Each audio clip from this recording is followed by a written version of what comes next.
There are conversations that shape how we live. Conversations that help us navigate challenges of life. Conversations that bring out the best in us. This is where we gather to help each other find the way and unleash our potential. Welcome to the Benjamin Zulu Globe.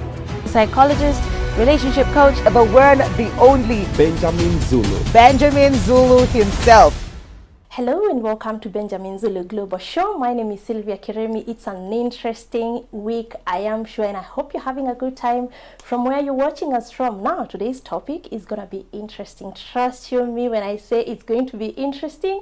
It is going to be very interesting. Now, since a time immemorial, men have been mysterious. Let me say some men have been mysterious. And now today we want to unlock this puzzle. Why would a man leave you soon after sleeping with you? That is the question that we have for you, Benjamin Zulu. Yes. And I know this conversation is going to be fire. Yes, and a lot of people say at least we had waited. It was not immediate. It was after 6 months of not talking. After chasing people usually try to justify with the activity prior to. Yeah. You know, and thinking, at least I was not cheap. He had to chase. He had to, you know. For a whole 2 years.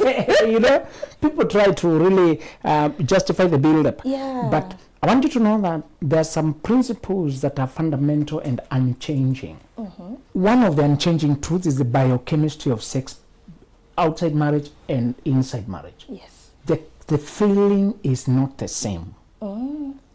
And people forget that. And the aftermath, what follows after it. Okay. The emotions that are evoked when people get intimate, when they're married or when they're not married.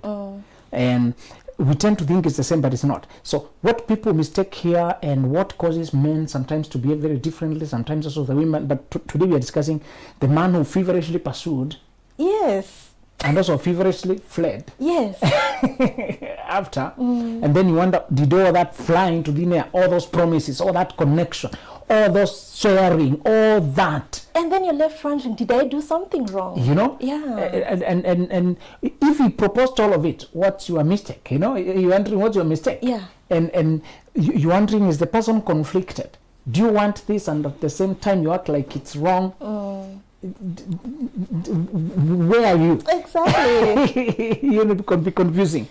And the double standard we talked the other day of sometimes people push you to do something, then they judge you after you do it.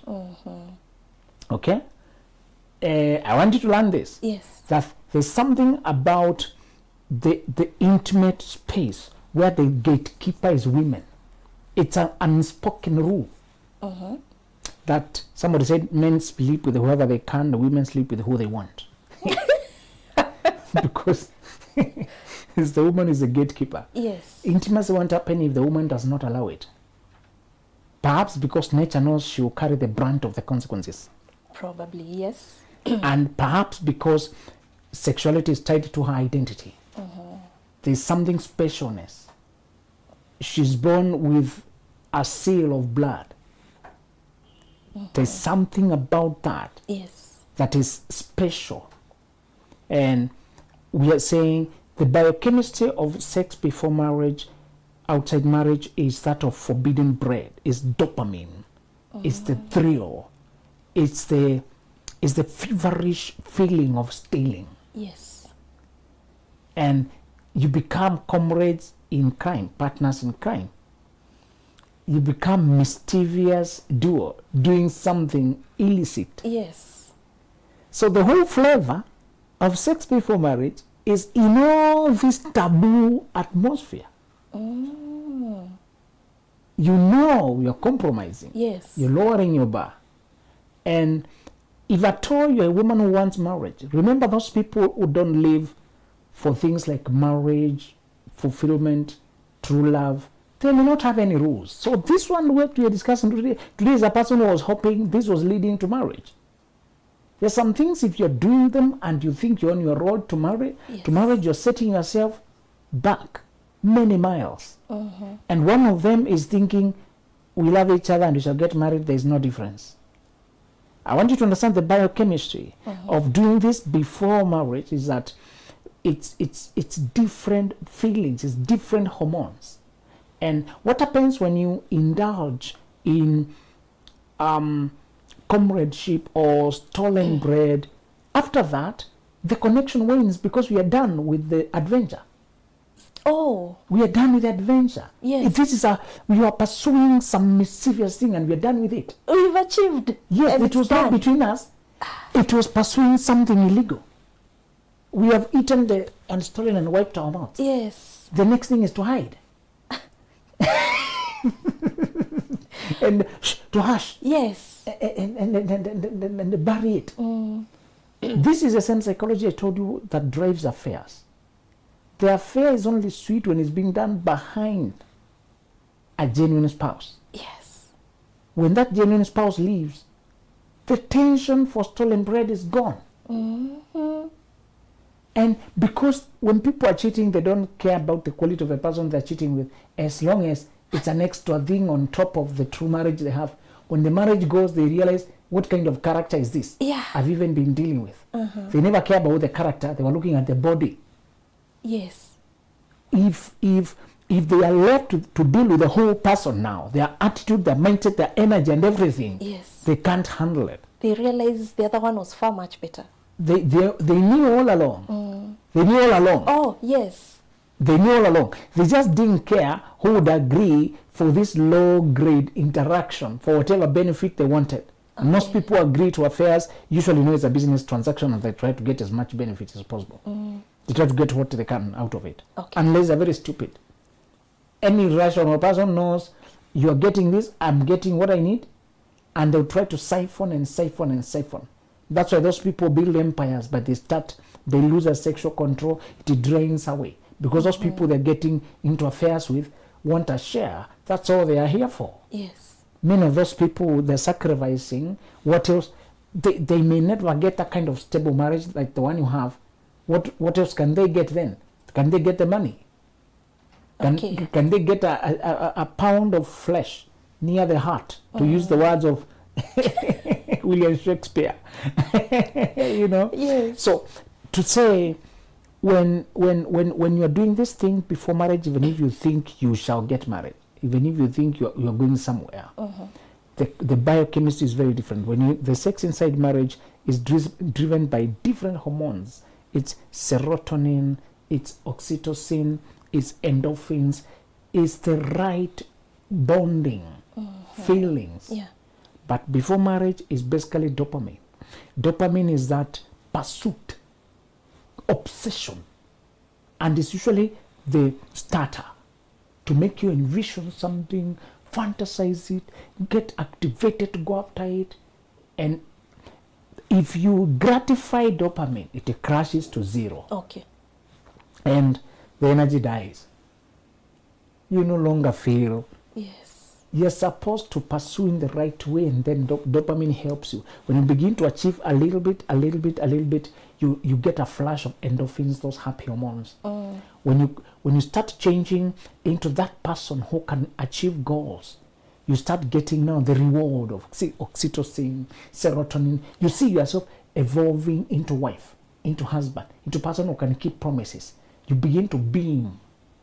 They go together. They were meant to keep you progressively on the right track.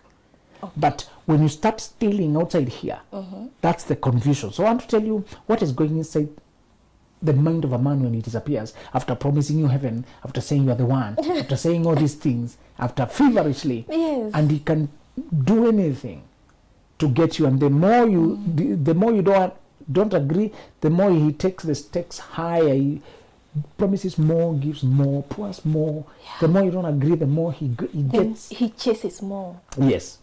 So, and number one, I don't want to go to that direction of he never wanted anything serious, he just wanted sex. I just want to tell you a very surprising reason that the man goes away, because you have lost your sense of mystery. You have now become common. He knows all of you now. Previously, he didn't know the skin of your body in the soft parts. Yeah. He didn't know how you look. Yes. All of you. Yeah. This part of you that was held back. Remember that about men and stop violating that rule. Okay. The sexual chemistry of men is so visually tied to what they see. It's integral. Yeah. Women overlook that because that's not a big part for them. Mm-hmm. It's a big part for men, what they see. And that's why sly women show men to entice them. Okay. By showing, the man gets obsessed with what he saw. Yeah. Which is not a trap you would throw to women most of the time. Definitely. But to men, it tends to work so much. Fast. Yes. Uh-huh. It takes a lot of energy for a man to control what he sees. The men who can control that have become stoic. This progression that said, when a mind is running very fast, that's craziness. You run crazy when your mind is running very fast. Mm-hmm. When a mind is slowed down, you become a saint. But a mind stopped is God, it's divine. So our eyes are kept running very fast so that we remain crazy, seeing this overstimulated, suggestions, bombarded. So the speed is meant for craziness. This society is always flashing on the screen to keep us crazy. If you learn the aim, you know how to deal with it. Yeah. If you slow down the stimulant, what you're taking in, become like a saint. And when you learn to stop, even if it's for an hour that you can lock out the noise of the world, become divine. That man was evolved to that place that he can stop. They asked me, are men inherently polygamous? Should we stop arguing with it? Is it that every man wishes to cheat? Even the ones who are not doing it, it's because they can't afford it. It's because they fear the consequences. Should we accept? And I told them in the beginning, he made them man and woman. Man and woman, not man and women. And Man and woman. it was Adam and Eve. It was not Adam and Eve and Sarah and Mary. So I told them, when they ask you, are men inherently polygamous, you shall answer and ask them, where is that man standing? The men were standing on apes and baboons and monkeys, saying those are our ancestors, who behave like the ancestors. Okay? Yes. The man who is standing on the divine nature, he will say, that's my destiny. Yes. I behave divine. So the men who have learned to slow their mind and to observe and to even stop. Yeah. It's very hard to stop your mind because it's always running. This culture has trained it to always be restless, thinking 100 thoughts per minute. Remembering, so tuned to the environment. Yes. And we like music, we like noise, we like lights, we like this, like that. Put away your phone, you feel pain. Yeah. It's very uncomfortable. When the phone is broken, you feel abnormal. You know, that's how Yes. much we have become. Yeah. But there are men who have learned to just tune away technology. Yeah. Why he does that is because he believes he's supposed to evolve to a divine composite, a person who is composed integral, a combination of a body with a spirit and a soul that can be trusted. Yes. An evolved man is a gentle giant. I want to tell you that when you lose your sense of mystery and sense of unknowableness, the tension for man to keep checking what you're made of, what does it take to get you? How come you're this? What is so different about you? How come you're so self-controlled? How come you're so principled? That curiosity dies. You become just another woman. Yeah. I want you to learn that. The moment you offload before the covenant, you become common. If you keep until covenant, you have won. If you offload at that place now, it's a crowning. Yes. It's not a fall. Yes. So, now let's answer. Could it be that he was lying from the beginning? Maybe he was sincere. Some men genuinely think you're special. Then what happens? Some men genuinely think you're different. Yes. But they are testing to confirm. Particularly those men who test boundaries indirectly. Sometimes men are not trying to sleep with you, but they are so attracted that they get worked up sexually when they are around you. Okay. When you love a woman, your body will respond. When you love a man, your body will respond too. So we're not saying you're going to be a tree that you don't feel. Yes. Self-control means nothing if there was no temptation. after he fasted for 40 days, he was hungry. And then the tempter came to tempt him with food. Yeah. When you are hungry, the tempter comes to tempt you with food. At the time when you are hungry. Exactly. That self-control to resist and say, is it not written that I shall not live by turning stones into bread? You know, we've been turning stones into bread. Mm-hmm. The wrong women into wives. Yeah. The wrong men into husbands. Mubaba into husbands. Yes. You've been turning stones into bread. Turn this stone into bread. Mm-hmm. Not that you're hungry. You have no money. Get these stones for yourself. Turn this stone into bread. Yes. A stone is not supposed to be bread. Do the wrong thing to gratify your need. Yeah. And the answer should always be, is it not written? Is it not the truth that I don't live by stealing what is not mine? Mm-hmm. You know? Yes. If you don't understand, that's not the time to say there's something I should reference. No, that sounds wrong. Let me go and confirm. That's not the time. Mm-hmm. You need to know your principles before you're hungry. Yeah. Because when you're hungry, somebody will offer you the wrong food. You'll take it. Somebody will offer you the wrong Yes. food when you're hungry. So we're saying this man may or may not have been insincere. Yeah. There's a biological nature in men that gets sexually excited when you around the woman he loves, and when he hugs you, he feels sockets going loose.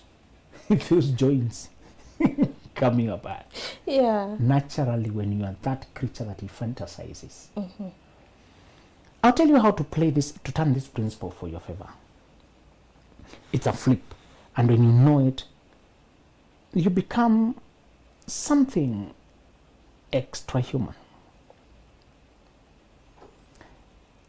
I want you to know that when you combine being attentive, you're not dismissive. Yeah. Many women think playing hard to get is being dismissive. That's too cheap. It's not to refuse greetings. Yes. When you see a man who is worth building something with, but you also want to hold yourself until the right time. Yes. Be attentive and lovely, but also firm. You will struggle with your feelings. You might have to take cold showers at night. Might have to call your girlfriend to rebuke you. Might have to log out of social media to stop looking at his photos. Yeah. You might have to stop rereading your messages, his messages. Your body will play. Yeah. During dating, if you're dating right, you are fasting. And when you meet the right person, it's good food in front of you. Yes. When you are hungry, tempter comes to say to turn the stone into bread. Throw yourself down. He will send angels, tempt him.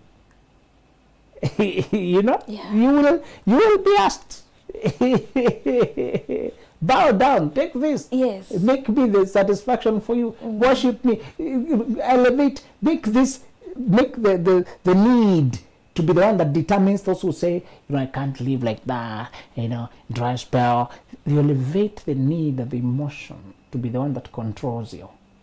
And what rules you, you become its slave. So you're not in charge, really. You're a slave of your feelings. The message here is, if you can learn to just be, he can see that you're attentive, you also love him, but there are things you can't do. Yeah. That's when he determines and swears he must do what it takes to get you, for two reasons, combination of two very difficult reasons, very rare, rather rare to find. One, when he has you, he knows he has an exclusive access to something nobody else has in the world, which is a very rare thing. Yeah. It's a very rare value. Very rare value. Many women, even if they're virgin, they're waiting for you to remove the seal. So they go keep their promises to some people out there, or they go explore. Yes. Others are not virgin, but you have already attained that integral nature. Physical virginity is very good, but some people lose it before they realize who they are. Yes. Others keep it because of fear of being killed by their mother. You're keeping it not for yourself. Yes. Not to be expelled from a church. Yeah. What my mentor was always telling us, to avoid people who are overly charismatic, whether in church or wherever. Those who are just too loud, too present, too talkative, too attention seeking. Yeah. You may mistake that for character. And he said true character is generally calm. It's not showy. Yeah. the person who is worth marrying, even when they have to step on the spotlight and do some things, they don't relish the attention. They just do the tasks that brought them there. Yeah. But there are people who relish the attention. They fight over the spotlight, the microphone, or the leadership. They wrangle. They relish in that spotlight. You see, that's a red flag you guys are always missing. They don't marry the charm. Don't marry the charm. That person is usually very empty. Yeah. That's why they need so much gratification. That's why they need so much stimulation. And some people are so attracted to those kind of people. Yes, because they're very present. You see them more than other people. It's very hard not to see the person who's always on the spotlight. You need another understanding to actually migrate. Yeah. It takes a lot of training to know this is not it. So how my mentor would put it, he would say, don't marry from the pulpit, marry from the pews. Okay. Avoid the ones who are always up there. Yes. Deal with the ones who are seated with you. Yes.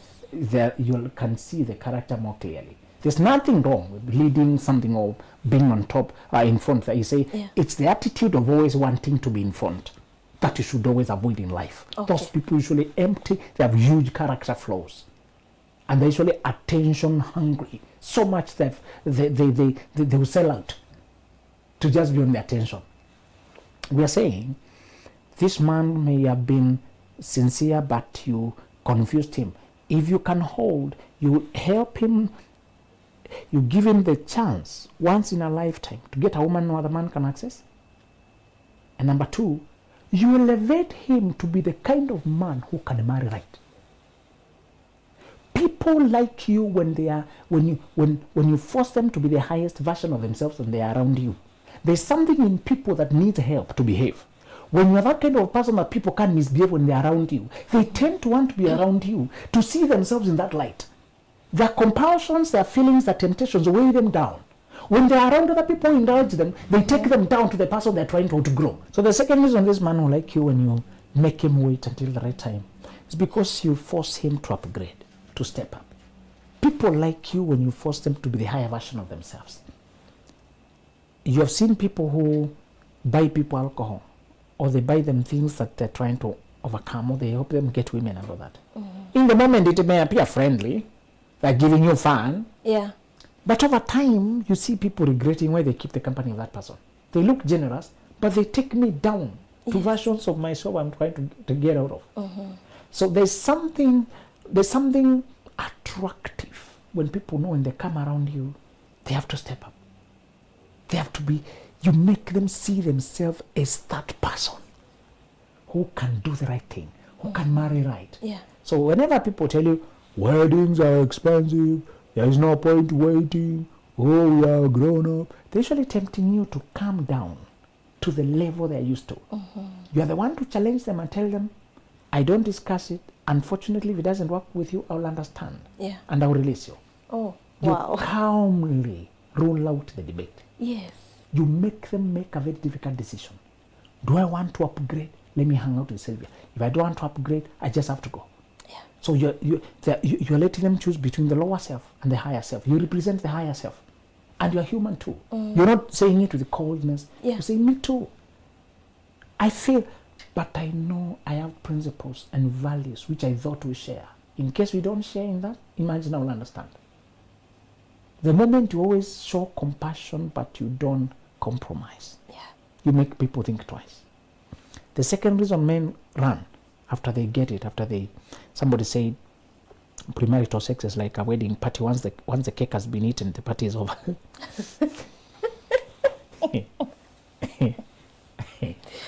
So when you open the cake before marriage, the party is over. Yes. The man is really running away from the many promises he made in trying to get to sleep with you. And now he needs to live up to them. If he shows up, he has to live up to them. Yeah. He's usually running away from that. Why do men talk a lot to get you to sleep with them when they realize you're open to the idea? They wouldn't even go to the second promising and vowing when you calmly rule that out. They know you're not up to that. Yeah.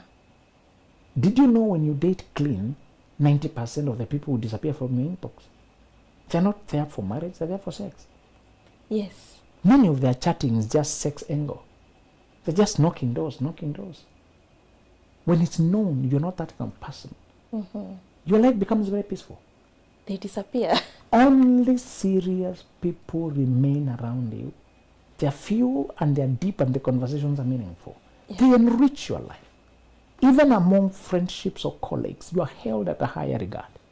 You don't realize it, but when you're a principled woman, you command the world to treat you differently. Yes. You are not snobbish or proud. You are lowly, but you are relatable. But you have such firm boundaries. Don't just let people, everyone hug you, everyone touch you, everyone imagine, everyone to fantasize. You don't give that kind of access to your body. Just generally. Yes. And yet, you are attentive, compassionate, you listen. You're happy. You're not melancholic. You're not always angry. When you are that combination, you make people to always think, what kind of mystery are you? Because they are used to everybody who is talkative and sensual, flirtatious, they are loose. Yeah. The ones who are distant, that is the one who's regarded as unreachable, principled, doesn't talk to people, dismissive. Yeah. You challenge those stereotypes and you cause people to ask themselves, is there something I don't know? Because they come at you like that, you say, because they like test boundaries. Yeah. They'll enter your desk and hold your shoulder. They test boundaries to see if you're that kind of person. Yes. And you calmly put the right boundary. Say, sorry, I don't like that. No shouting, is very firm but very clear. That person knows there's an electric fence there. I don't cross that. But at the same time, you're not antisocial. That is what causes confusion. They know there's something in you that is very stable and self-assured. This comes from a person who is very, very, very self-assured and has a healthy self-esteem, which is very rare in this generation. Most people in this generation don't operate from self-esteem. Most people in this generation operate from image, acceptance, validation, to be liked, to go with the flow, to do what is common, to do what is popular. People can't say, I prefer this. They say, this is what other people are doing. Yes. This is what is more common. It happens everywhere. So people say they are just have outward compliance. People don't have inward compass to say, I don't feel comfortable. I don't like that. I would rather not. When you have that, you challenge men. Men have a hunter instinct to conquer the unconquerable. Yeah. To conquer. Let me close by telling you that when people build a house, they set a foundation. Down, up, middle. Yeah. They usually set the foundation on a certain level. Yes. Depending on the environment, the water levels, many things. Marriage is also a kind of foundation for life. People can set it very low or very high. People can set it with where they want their view to be. They can set the foundation on where they want their life to be, where they want to set it. Those who intend to sleep around, not to be controlled, they bring a person who can't control them. Or they put a foundation that is very weak. They bring you down to just sleeping with you so that you never question them when they do it. They destroy your moral authority to question. Yes. They take away your rights to expect any better thing. So you can find the right person, but where you set the foundation, if you set it with solid principles, you'll have more moral authority. Some people say, me, I don't cheat back. I wonder why he cheats. You lost your moral authority when you started sleeping with him before marriage. Yeah. Even when you don't cheat, you lost your moral authority. Yes. You can't question what you participated in. You set the bad precedent. You participated in the very behavior. And also, you showed that you can allow that. And for you to change, you never get a second chance to create a first impression. You know that? Yes. Create the right first impression, because you never have a second chance to create another first impression. To change how that person perceives you later in life, it will be difficult, immeasurably hard. So he could be running away because he promised things that he never intended to keep. He just promised them to get you to melt down. Yes. Wow, amazing. This conversation is getting better and better. And I wasn't anticipating it for you to finish that fast, yeah? That is an amazing conversation. Now, this conversation, I've read a lot in this book, Dating Right, A Concise Guide. And trust you me, you will get more of this conversation because Benjamin Zulu, there's just a way he writes these books, yeah?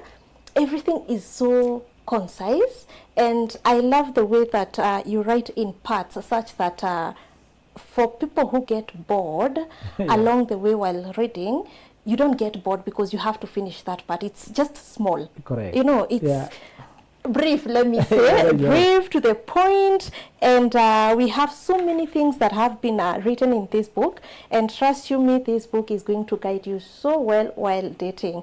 Now, this is a book that is part of the dating package. We have Dating Right, we have Lasting Love, and Before You Say I Do. Also, if you're in that part of healing, you're looking forward to healing, you've been through a lot, please get yourself healing, your inner self, and how to recognize and deal with toxic relationships. We also have a book for the pre-25s, that is Dreams Before Dating, and another very interesting package for people who are looking forward to wealth, success, and money, and self-development, that is Millionaire Moves and The Mastery. Please get yourself a package that suits you, or you can get the 8 books and they'll come to you easily. Thank you so much for being with us. See you next time. There are conversations that shape how we live. Conversations that help us navigate challenges of life. Conversations that bring out the best in us. This is where we gather to help each other find the way and unleash our potential. Welcome to the